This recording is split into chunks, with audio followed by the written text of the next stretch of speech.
श्री वल्लभाधीश की जय हो। श्री गोसाई जी परम दयाल की जय हो। श्री गोकुल नाथ की जय हो। श्री महाप्रभु जी वल्लभाचार्य जी ना અતિ અલૌકિક 108 નામ શ્રી ગુસાઈજીએ પ્રથમ તો સ્વ આનંદ માટે પ્રગટ કર્યા. આપે જ વલ્લભને ભજવાનો મનોરથ કર્યો અને એ ભજતા ભજતા મંથન કરતા જે સાર રૂપે માખણ પ્રાપ્ત થયું તે જ આ સર્વોત્તમજીમાં મહાપ્રભુજીના 108 નામ છે. જે સર્વોત્તમ સ્તોત્રનો પાઠ કરે છે તેને ભક્તિ માર્ગમાં, પુષ્ટિ ભક્તિ માર્ગમાં જે કોઈ પણ પ્રતિબંધ આવે છે તે પ્રતિબંધનો નાશ કરી નાખે છે અને કૃષ્ણ અધરામૃત નિશ્ચય પ્રાપ્ત થાય છે. આ શ્રી ગુસાઈજીના શ્રીમુખનું વચન છે. અન્ય સ્તોત્ર જે છે જેમ કે પ્રભુ શ્રી મર્યાદા માર્ગીય એવા વિષ્ણુ સહસ્ત્રનામ, તો એ જે સ્તોત્ર છે એના જે ઋષિ છે એ વૈશંપાયન છે અને એ રીતે એ જે સ્તોત્ર છે એમાં જે નામ છે એ તો પહેલેથી જ વિવિધ પુરાણોમાં જેમનો ઉલ્લેખ કરાયેલો છે અને એ મર્યાદા માર્ગના ભગવાન અક્ષર બ્રહ્મ જે વૈકુંઠાધિપતિ છે એમને અનુલક્ષીને છે. જ્યારે આ જે સર્વોત્તમ સ્તોત્ર છે એને સર્વોત્તમ કહ્યું છે, અન્ય કોઈને સર્વોત્તમ નથી કહ્યું. કેમ કે આ જે સર્વોત્તમ સ્તોત્ર છે એના ઋષિ તો સ્વયં અગ્નિકુમાર એટલે કે આપ પૂર્ણ પુરુષોત્તમ શ્રી ગુસાઈજી છે અને આ જે સર્વોત્તમ સ્તોત્ર છે તેનું જે બીજ છે એ સાક્ષાત ભગવાન શ્રી કૃષ્ણ અને વલ્લભાધીશજી આપ બંને છે. કેમ કે આપના હૃદયમાં કરુણા ઉપજી કે ઠાકોરજીની ગોપીઓ અને સખાઓ એ ભૂતલ ઉપર જે અનેક વર્ષોથી દૂર થઈ ગયા છે એમને યાદ કર્યા છે, પણ કયા ભાવથી? મહાકારુણિક. એટલે મહાકારુણિક એવા પ્રભુ આ સર્વોત્તમ સ્તોત્રના બીજ છે અને આ સર્વોત્તમ સ્તોત્રના દેવતા સાક્ષાત શ્રી કૃષ્ણ છે. એટલે આમાં કોઈ પ્રાકૃત ઋષિ મુનિનું નામ નથી, એટલે જ સર્વોત્તમ એવું નામ શ્રી ગુસાઈજીએ પ્રગટ કર્યું છે. હવે આજે જે આવશે નામ એ છે 40મું, વાક સિદ્ધુ પુરિતા શેષ સેવક. આ નામ પ્રગટ કેમ થયું, કયા ભાવથી થયું? તો જે આગળ નામ આવ્યું હતું, જે નામ ઉગ્ર પ્રતાપો, એ નામ વિશે જ્યારે કોઈ વાદીએ શંકા કરે કે જે રીતે સૂર્યના પ્રતાપથી કમળ પણ કરમાઈ જતું હશે, કારણ કે જ્યારે સૂર્યનો પ્રકાશ તો ઉગ્ર થાય ત્યારે તો કમળને પણ તાપ લાગતો હશે, તો તેવી જ રીતે મહાપ્રભુજી વલ્લભાચાર્યજીના તેજ પ્રતાપથી, કેમ કે આપ જ કહો છો કે ગુસાઈજી કહે છે કે આપ કોટી સૂર્ય સમાન છે, તો શ્રી મહાપ્રભુજી વલ્લભાચાર્યજીના તેજ પ્રતાપથી આપના ભક્ત એ કરમાઈ જતા હશે કે નહીં, એટલે કે એ પણ સંતપ્ત થતા હશે કે નહીં, એ સંદેહનો દૂર કરવાનો ભાવ કે આ નામમાં આપે શ્રી મહાપ્રભુજીના પ્રેરણાથી શ્રી ગોકુલનાથજીએ પ્રગટ કરેલ છે. શ્રી ગોકુલનાથજી યાકો અર્થ वाक सिद्धु पुरिता शेष सेवक, याको अर्थ श्री गोकुलनाथ जी कहत है. जो श्री महाप्रभु जी वल्लभाचार्य जी कैसे है, जो अपने सेवकन को वचनामृत करी अमृत रस सो बाहिर भीतर पूर्ण कीने है, ऐसे श्री महाप्रभुजी है। એટલે જ્યારે મહાપ્રભુજી વલ્લભાચાર્યજી આપણા દેવીજીઓને સન્મુખ જુએ એટલે તરત જ આપને ગોલોકના ગોવર્ધનનાથજીએ કરેલી આજ્ઞાનું સ્મરણ થઈ જાય, એટલે આપને અતિ રોમાંચ થાય, એક આ ભાવ. અને બીજું, આપ સાક્ષાત સ્વામિનીજી છો અને આપ જાણો છો કે આ બધી જ અમારા લીલાની જીવો છે, પુરુષ કે સ્ત્રી, અને આ બધા જ અમારી લીલાના છે, પૂર્વે અમારા સંબંધી છે, એટલે એમને જોતા જ સ્વાભાવિક જ સ્વામિનીજી એવા વલ્લભને ઉછાળો આવે. એટલે એ જે આપનો ભાવ, ઉછાળાવાળો ભાવ જે છે, એ વખતે જે આપના મુખમાંથી વચનામૃત જે પ્રગટ થાય છે, તેને કારણે તે દૈવી જીવોને પણ સ્વરૂપ જ્ઞાન થવા લાગે છે કે આ જે બિરાજેલા છે, જે વચન કહી રહ્યા છે, એ તો મહાપ્રભુજી એટલે સાક્ષાત સ્વામિનીજી જ છે. એટલે એ લોકો પણ અંદર અને બહારથી પૂર્ણ થઈ જાય છે, એ જે અમૃતરૂપી સિંચન વાણી દ્વારા કરે છે. તેથી સો जैसे अमृत पान किए ते सब इंद्रिय को सुख उपजत है, ताप दूरी होत है, ताही भांति सो श्री आचार्य जी महाप्रभु जी के वचन अमृत रूप है. બોલો, આ વાક્ય ગોકુલનાથજી કહી રહ્યા છે. તો ગોકુલનાથજી એ સાક્ષાત બ્રહ્મ છે, આ પ્રમાણ આપે છે આપ જ. પણ કેવી રીતે? ભૂલથી. આપે એ વાત કરી દીધી જે કોઈ નથી જાણતું, કોઈને આવો અનુભવ નથી, ખાલી ઇન્દ્રાદિક દેવતાઓને આ અનુભવ છે કે અમૃત પીધા પછી શું એનો અનુભવ થાય. તો આ જે દેવતાઓનું અમૃત છે એની ઉપમા આપી, તો એ દેવતાઓના અમૃત પીધા પછીનો શું અનુભવ છે એ આપે જ કહી દીધો. એટલે તો આ બ્રહ્મ છે પૂર્ણ, પણ છુપાયેલા. એટલે જ ગુસાઈજીએ ઘરમાં જ વલ્લભ કહ્યા છે, બહાર તો ગોકુલનાથજી. તો શું કહ્યું આપે? जो सो जैसे अमृत पान किए ते सब इंद्रिय को सुख उपजत है. એટલે એનો અર્થ જ એવો થયો કે જ્યારે અમૃતપાન દેવતાઓએ કર્યું હશે ત્યારે એમના બધી જ ઇન્દ્રિયોને સુખનો અનુભવ થયો હશે.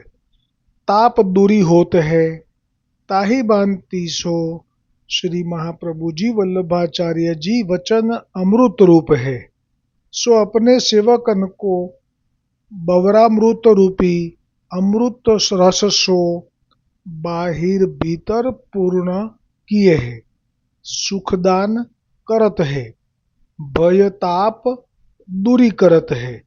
सो जैसे सूर्य अपनी किरण ते किरण द्वारा अमृत रस पान करावत है, तैसे श्री महाप्रभु जी आप अपने वचनामृत करी अमृत रस को पान अपने सेवन को करावत है, ताही ते पुष्टि मार्गीय भक्तन को श्री महाप्रभु जी वल्लभाचार्य जी को तेज सहयो जात है.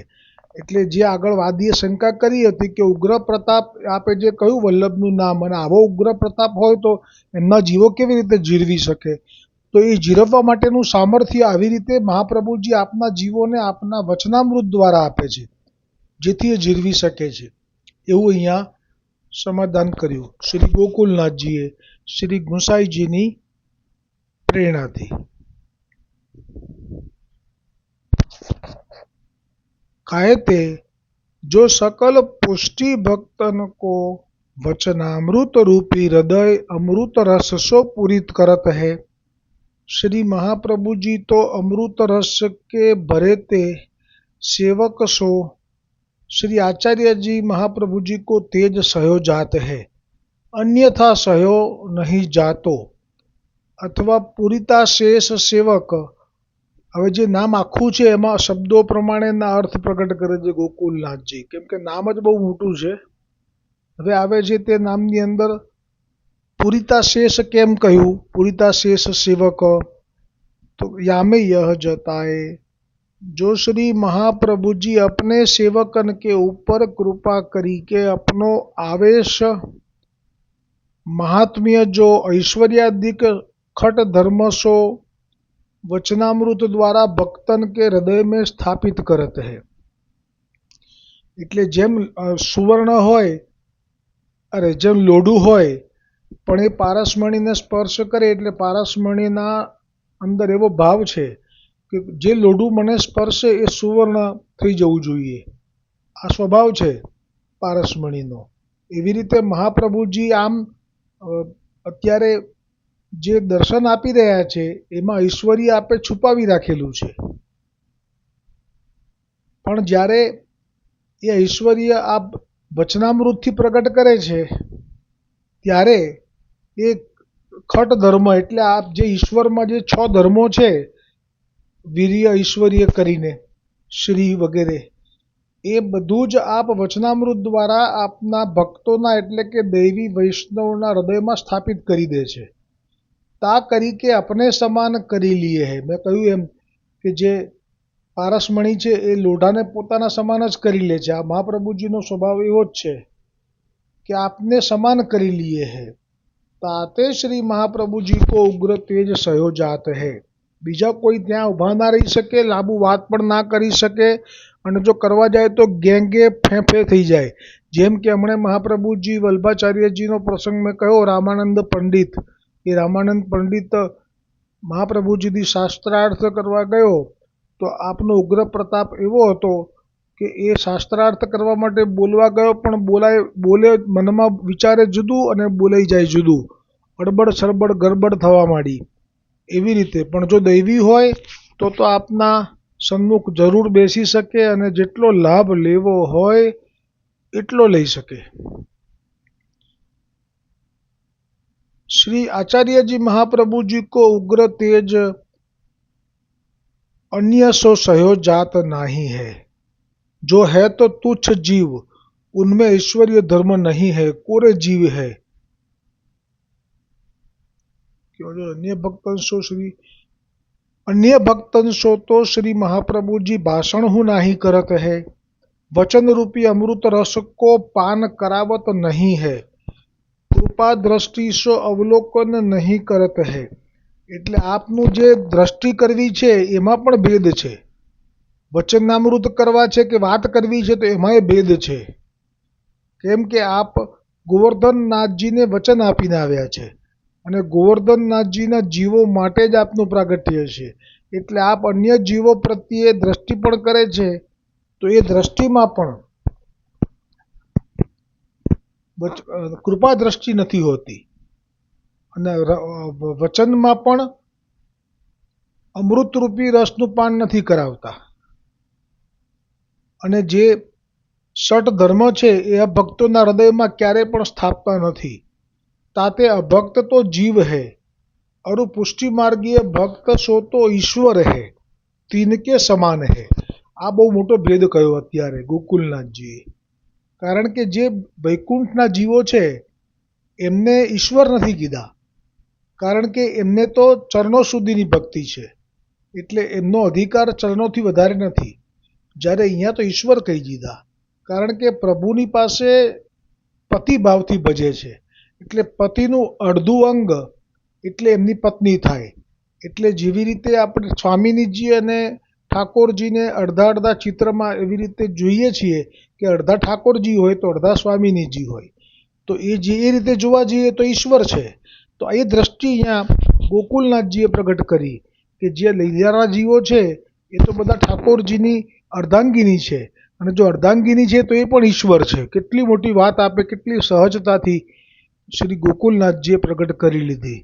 એટલે જ અભક્ત અને ભક્તની વચ્ચે પુષ્ટિમાર્ગીય દૈવી જીવો અને અભક્ત વચ્ચેનો ભેદ આપે આ રીતે પ્રગટ કર્યો. માટે જ અહીંયા જે આ વાત કરે છે વચનથી અને જે દ્રષ્ટિથી કૃપા દ્રષ્ટિ કરે છે અને જે ષટ ધર્મો સ્થાપી દે છે, એનું મૂળ કારણ તો આ જ છે કે એ ઈશ્વર છે. ઈશ્વર એટલે કે આ ઠાકોરજીનું અડધું અંગ છે. માટે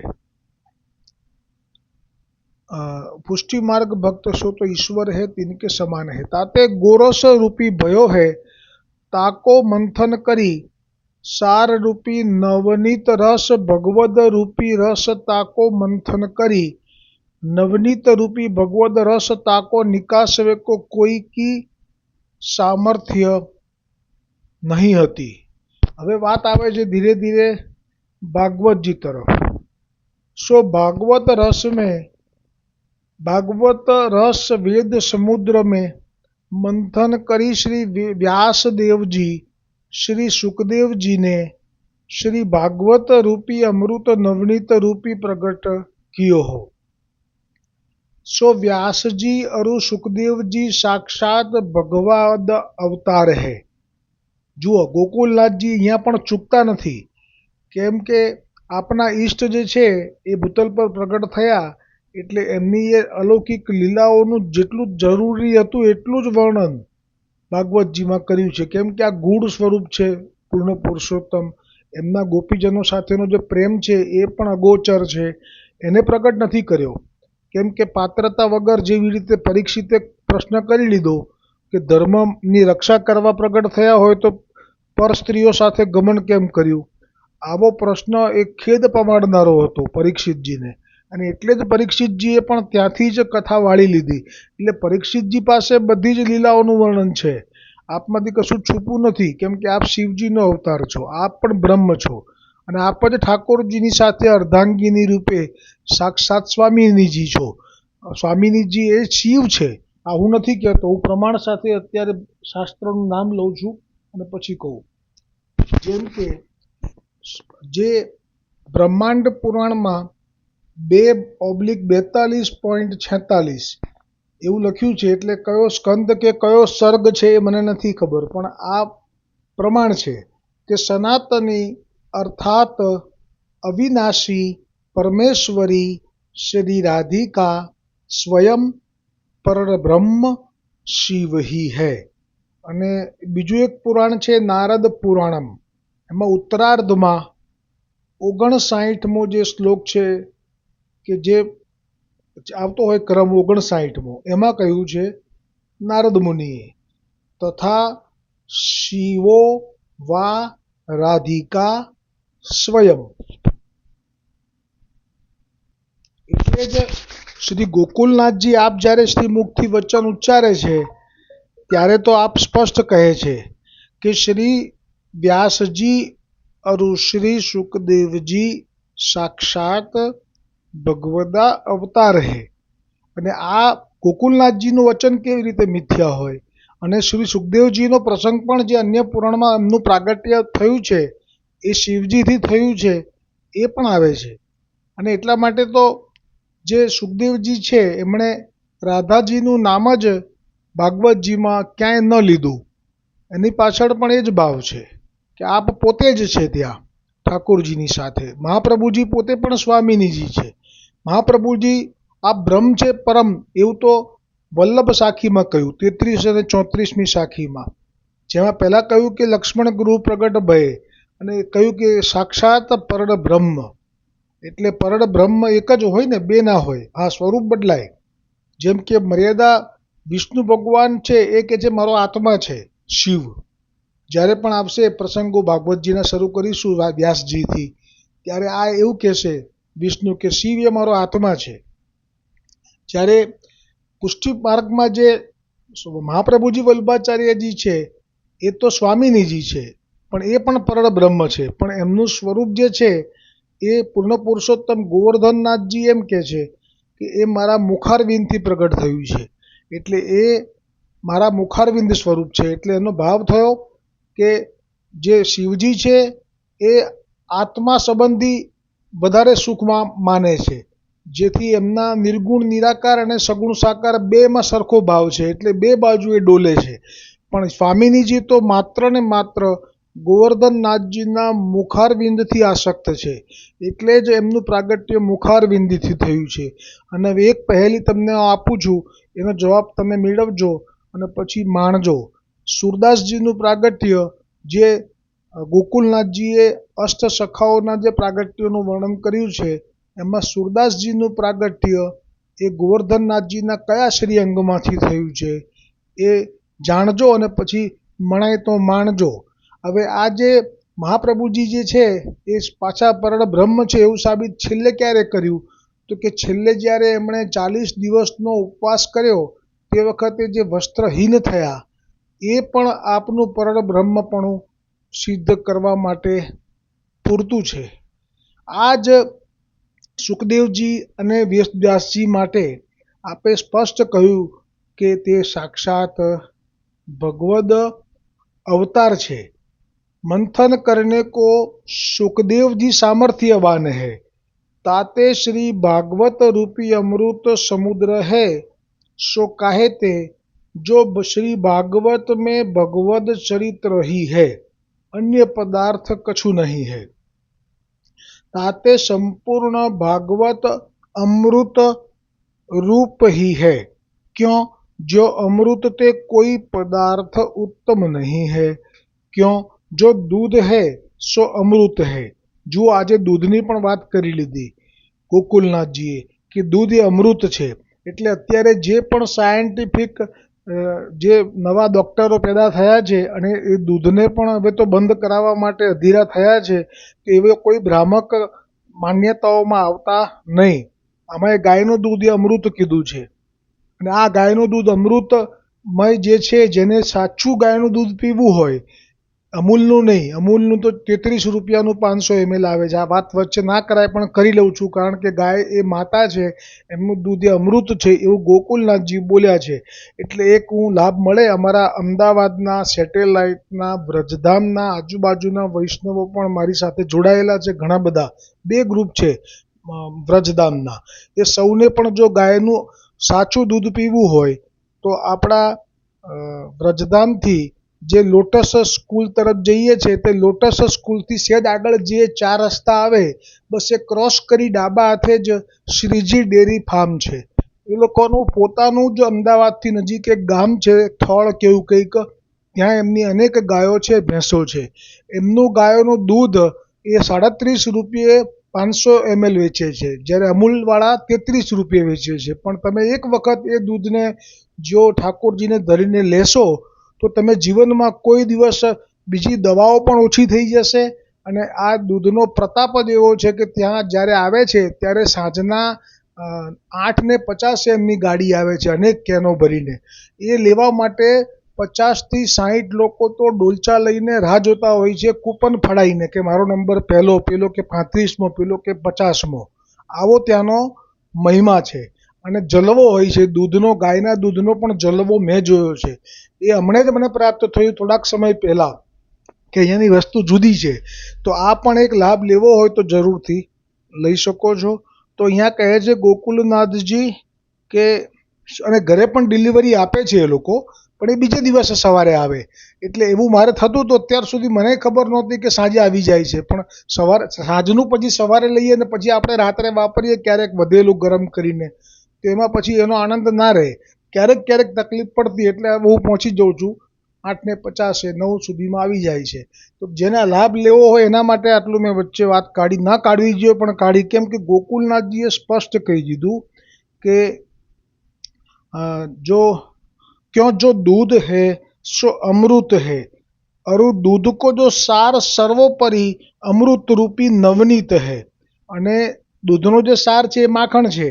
तैसे भगवद वाक्य सर्वोपरि है, सो भगवद वाक्य जो अमृत रूपी वेद ताको मंथन कियो, ताको सारभूत नवनीत रूपी सर्वोपरि श्री भागवत है. सो भागवत चरित्र सर्वोपरि अमृत रूप सुखदायक है. जैसे अमृत पान किए ते जन्म मरणादिक ताप को निवारण होते है, अमर होते है, तैसे भगवद चरित्र के श्रवण पानते जन्म मरणादिक को ताप दूरी होते है, मोक्ष पाए आवागमन मिट के अक्षर धाम में स्थित होते हैं. जाते श्री भागवत अमृत को समुद्र है, ताके मंथन करीबे में श्री महाप्रभु जी वल्लभाचार्य जी ही समर्थ है, इन बिना और कोई समर्थ नहीं है. આમાં પણ એવું જ વિચારવાનું કે શા માટે મહાપ્રભુજી છે સમર્થ? તો એટલા માટે કે ભાગવતજીના મૂળ જે છે એ પૂર્ણ પુરુષોત્તમ શ્રી કૃષ્ણચંદ્ર છે, અને એમના જે સ્વામિનીજી છે એ જ આ પુષ્ટિ માર્ગના મુખિયા છે. એમની આજ્ઞા વગર તો ઠાકોરજીનો સંબંધ થાય નહીં. એટલા માટે થઈને જ ભાગવતજી તો પ્રગટ થયું હતું બહુ વહેલું, 5000 વર્ષ પહેલાં જ સુખદેવજીએ જે કરી હતી કથા, પરંતુ એનું જે મંથન કરીને જે સાર એટલે કે નિકુંજની લીલાઓનું જે ગાન સુબોધિનીજીમાં કરી શક્યા એ તો સ્વામિનીજી સિવાય કોને ખબર હોય, બીજા કોઈ કરે તો કલ્પના કરે, પણ આ તો આપ જ પ્રગટ થયા વલ્લભ, એટલે કહ્યું कि महाप्रभु जी ही समर्थ है, इन बिना कोई और समर्थ नहीं है। सो श्री भागवत को अमृत समुद्र क्यों कहे, जो जैसे समुद्र अपार है, अथाह है, जाको पार कोई पावे नहीं, ऐसे ही श्री भगवान के चरित्रामृत श्री भागवत समुद्र है। श्री महाप्रभु जी को तेज सहयो जात है, ताते पुष्टि मार्गीय भक्तन के समान सामर्थ्य काहू को नाही है। तहाँ अब कोई पूर्व पक्ष कहे, जो श्री महाप्रभु जी अपने सेवकन प्रति कहा वचन रूपी अमृत रसमयी वार्ता कहत है, ता करी भक्तन के भय ताप दूरी करी देत है। अपनो अशेष महात्म्य जो ऐश्वर्यादिक षट धर्म सो भक्तन के हृदय में स्थापन करी देत है, अरु अपने समान करी लेत है, अरु सर्वोत्तम प्रकार सो श्रेष्ठ करी देत है। ऐसे कहा वचनामृत कहत है, ताको कारण कहो। यह पूर्व पक्ष कोई करे शंका करे, ताको संदेह दूर करीवे के लिए अब और हूँ आगे। श्री गुसाई जी श्री महाप्रभु जी वल्लभाचार्य जी को नाम प्रकट કર્યો है। श्री भागवत पीयूष समुद्र मथन क्षमः। આ નામ ઉપર શ્રી ગોકુલનાથજી રચિત ટીકા આવતીકાલે આવશે। ધોળ લઈ લઈએ નાનું સરખું।